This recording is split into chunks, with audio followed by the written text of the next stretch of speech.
আমার প্রিয় দর্শক বন্ধুরা, আজ তোমাদের এই ব্যস্ততম তিলোত্তমা নগরীতে একখণ্ড দক্ষিণ ভারত দর্শন করাবো। আজ তোমাদের নিয়ে যাব কলকাতার বড়বাজার সংলগ্ন জোড়াসাঁকো এলাকায় অবস্থিত শ্রী বৈকুণ্ঠনাথ মন্দির, যা শহরের অন্যতম এক স্থাপত্য নিদর্শন। এই বৈকুণ্ঠধাম যাওয়ার জন্য গিরিশ পার্ক ৪ মাথার মোড় থেকে গণেশ টকিজের দিকে ৫ মিনিট হেঁটে যেতে হবে। হেঁটে যেতে যেতে চোখে পড়ল মা দুর্গার একটি সুন্দর মূর্তি। তারপর আরেকটু পথ এগিয়ে যেতে বাম দিকে দেখতে পেলাম জোড়াসাঁকো কালী মন্দির।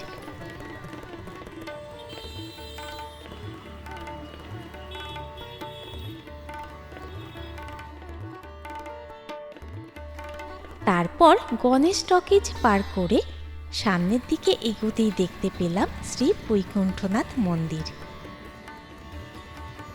ঘিঞ্জি বড়বাজার এলাকায় দক্ষিণ ভারতীয় দ্রাবিড় স্থাপত্য শৈলীর এই মন্দিরটি একখণ্ড দক্ষিণ ভারতকে যেন কলকাতার বুকে তুলে ধরেছে।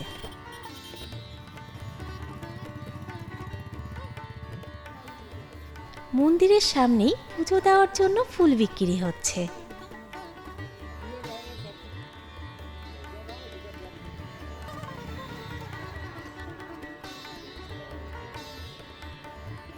সাধারণত মন্দিরটি দিনে ২ বার খোলা থাকে, ভোর ৫টা ৩০ থেকে সকাল ১১টা পর্যন্ত এবং বিকেল ৪টে ১৫ থেকে রাত ৮টা ৩০ পর্যন্ত। সকাল ১১টা থেকে বিকেল ৪টে ১৫ পর্যন্ত মন্দিরের গর্ভগৃহ বন্ধ থাকে, তাই এই সময়ে না যাওয়াই ভালো।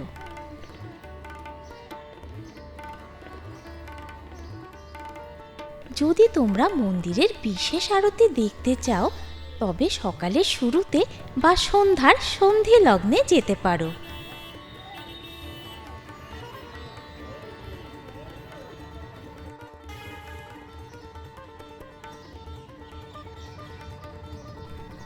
এই মন্দিরের নির্মাণ কাজ সম্পন্ন হয়েছিল আনুমানিক ১৯৬০ সালে। মন্দিরটি নির্মাণ করিয়েছিলেন মহারাজ প্রয়াগ নারায়ণ তিওয়ারি, যিনি মহারাজ রেবতী নারায়ণ তিওয়ারির পুত্র ছিলেন। শোনা যায় যে কানপুরেও তাদের পরিবারের প্রতিষ্ঠিত একই শৈলীর একটি মন্দির রয়েছে।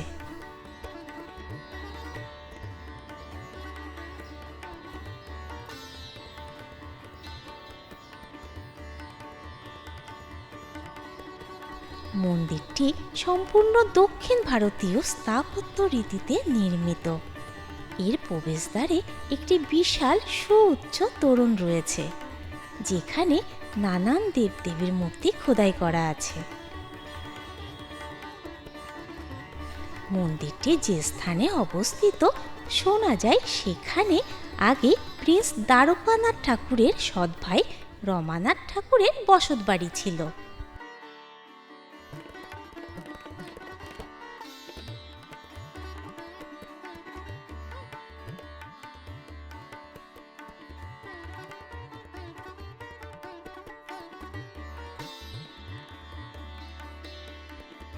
মন্দিরের গর্ভগৃহে ভগবান বৈকুণ্ঠনাথ প্রতিষ্ঠিত।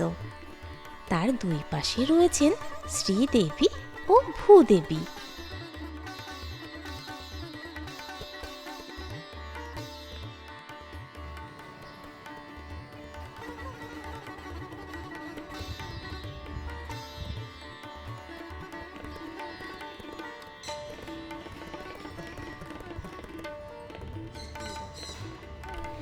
মন্দিরের গর্ভগৃহের ভেতরে শ্বেতপাথরের কারুকাজ দেখা যায়।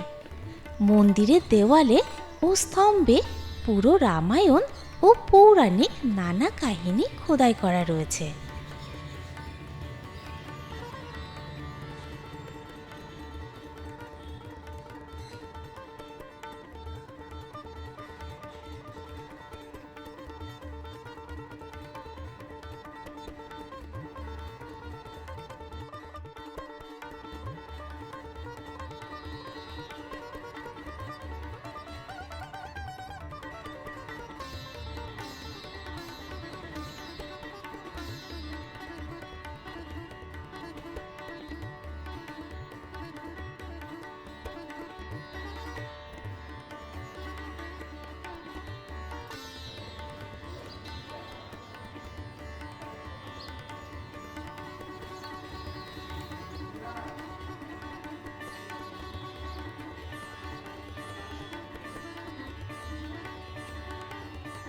অনেক ভক্তরা এখানে পুজো দিতে আসে।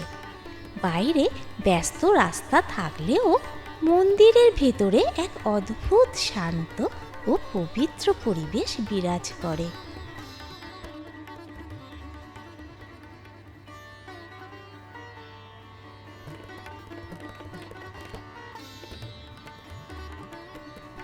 দক্ষিণ ভারতের তিরুপতি বালাজি মন্দিরের আদলে তৈরি হওয়ায় অনেকে একে কলকাতার তিরুপতি মন্দিরও বলে থাকে।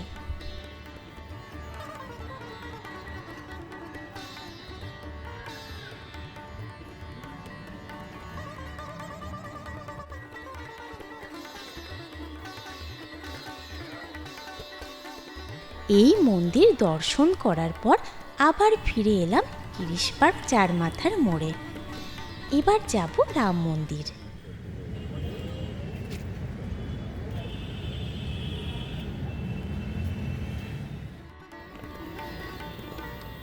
তাই এমজি রোড মেট্রো স্টেশনের দিকে এগিয়ে যেতেই চোখে পড়ল বাবা বিশ্বনাথ মন্দির।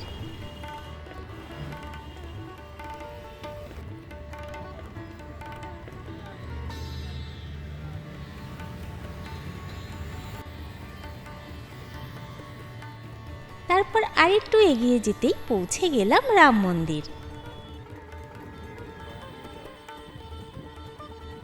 মন্দিরের প্রবেশদ্বারে থাকা শ্বেত পাথরের ফলক অনুযায়ী এটি 1941 সালে প্রতিষ্ঠিত হয়। মন্দিরটি সুরজমল জালানের পৌত্র মোহনলাল জালান তার পিতামহের স্বপ্ন পূরণকল্পে নির্মাণ করিয়েছিলেন। মন্দিরের প্রধান গর্ভগৃহে ভগবান শ্রীরামচন্দ্র, মাতা সীতা, লক্ষ্মণ এবং শ্রী হনুমানের অত্যন্ত সুন্দর বিগ্রহ রয়েছে। একে রাম দরবার বলা হয়। বন্ধুরা, আমাদের ভিডিওটি যদি ভালো লাগে তোমরা অবশ্যই লাইক, সাবস্ক্রাইব ও শেয়ার করে আমাদের পাশে থেকো।